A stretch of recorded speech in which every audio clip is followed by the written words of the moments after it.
ঠিক আছে, বেগুন ভাঁড়। ফ্রেন্ডস, আজকে রান্না করতে চলেছি বেগুন বাহার।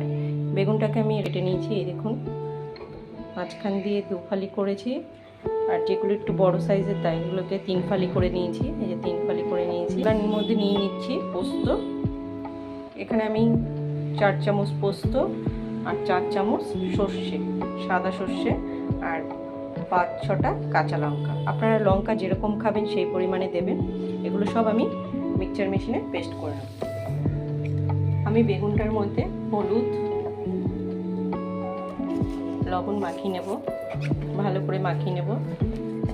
কড়াই গরম হয়ে গেছে, এবার আমি দিয়ে দেবো সরষের তেল। আমি রান্নাটা সরষের তেলেই করছি, আপনারা চাইলে রিফাইন তেলে করতে হয়, তবে এই বেগুন বাহার খেতে সরষের তেলেই ভালো লাগে। তেল গরম হয়ে গেছে, এবার আমি এক এক করে বেগুনগুলো ভেজে নেব। বেগুনটাকে উল্টিয়ে নেব, এবার আমি তুলে নেব।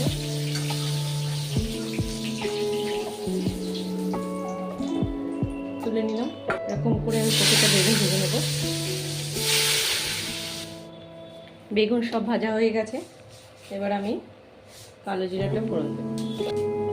ভাজা বেগুনগুলো দিয়ে দেবো।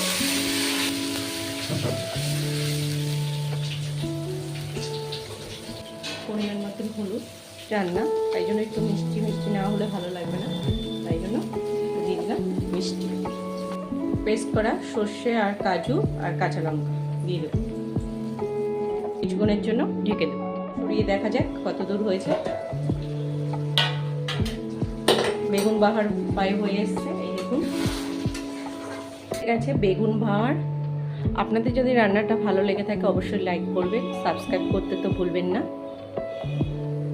গরম ভাতে পরিবেশন করুন নিরামিষ দিনে, এরকম বেগুন বাহার খেতে দারুণ লাগবে।